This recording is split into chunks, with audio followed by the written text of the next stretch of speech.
Hello, my name is Guler Ates. I'm from Eastern Turkey and my ethnicity is Zaza. When I was 9 years old, my family moved to Istanbul. I have been living in the UK for over 20 years. In my art practice, I work with photography, printmaking, video, and performance. At the heart of my work lies an exploration into the experience of cultural displacement. Since 2014, I have been doing text and patchwork in the UK, in Turkey, and in Netherlands with refugees, asylum seekers, and immigrants coming from different parts of the world. Dr. Aaron Rosen, who is the co-founder of the Station of Cross, commissioned me to make a new work for his first project in London in 2016. The Station of Cross is an international art project that has multiple stations. And each artist is commissioned to create a new work in response to their stations, with a focus on social justice. My station was the 10th station. Jesus is stripped of his garment at the Salvation Army International Headquarters. I collected, donated, used, or discarded baby and toddler clothes from diverse families and individuals. I was generously supported by Kurdish mother groups who were collecting clothes on my behalf from their communities. The stations evoke the last moment of Jesus' life. In my project, children's clothes are giving a new life in art. I am reminded of how Jesus' garments were forcibly taken from him, and then he sacrificed himself to give a new life to everybody. My use of babies' clothes to represent this station signifies a new life and hope. The process of making this work was an important part, as sewing each piece of baby clothes to a tapestry meant getting to know each person involved.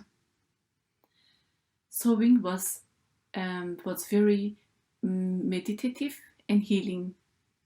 We had more than 50 participants who took part, either helping with sewing or collecting or donating clothes. Not everyone who took part in this project was a refugee or asylum seeker or immigrant. I wanted the participants to come from different backgrounds.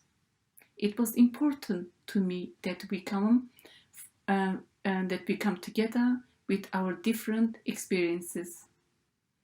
It was open to public to come and have a chat or take part. This work was made on the ground floor, spread out on the floor of the Salvation Army International Headquarters. And we were making this work from Monday to Friday, from 10 a.m. to 5 p.m. for almost 1 month. And Dr. Rosen's students from King's College London dedicated their time to help me on a daily basis.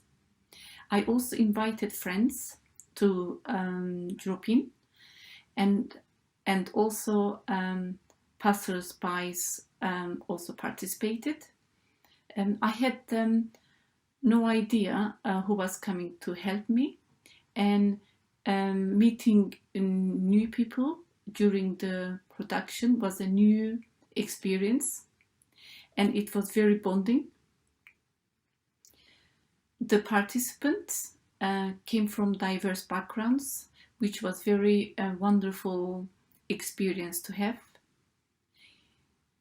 Each person lives something of themselves behind, and that becomes an important part of the work in a very meaningful ways. The dimensions of the Sea of Color quilt were 8 by 4.5 meters. I didn't want to create a piece that is made, then hung and declared finished. The process of making was an important part of it, as well as making a live performance in which to reflect further on the experience of modern-day refugees. This work also represents the crisis still unfolding in the Middle East from the Syrian civil war. The story of Alan Kurdi, a young boy who passed away as his family fled Syria by sea, was one of the main points of departure to make this work.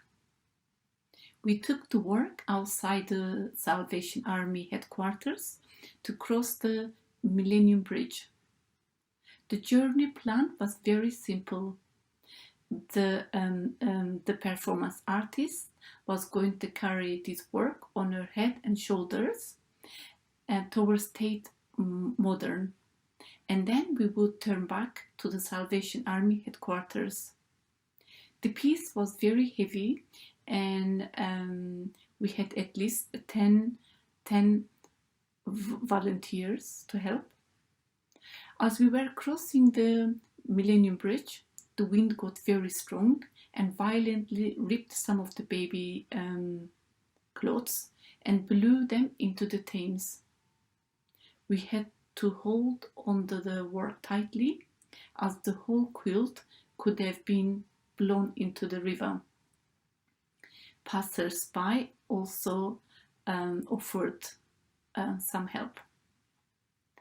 It was a bewildering experience to see the cloth blown away in the river and not knowing where they would go. There was some fear. There was some fear of unknown in me at that moment. After returning to the Salvation Army headquarters, we spent almost a week repairing the damage that was caused by the wind during the performance. We lost more than a dozen items of baby and toddler clothing. It was poignant to see absence of these clothes on the base fabric. I recorded this journey that we took across the Millennium Bridge with Super 8 film, which I will be sharing with you. The title is Light Without Color. The title is inspired from Rumi's poems. It is a small reflection of the experience of modern-day refugees who take extraordinary risk to reach a safer home.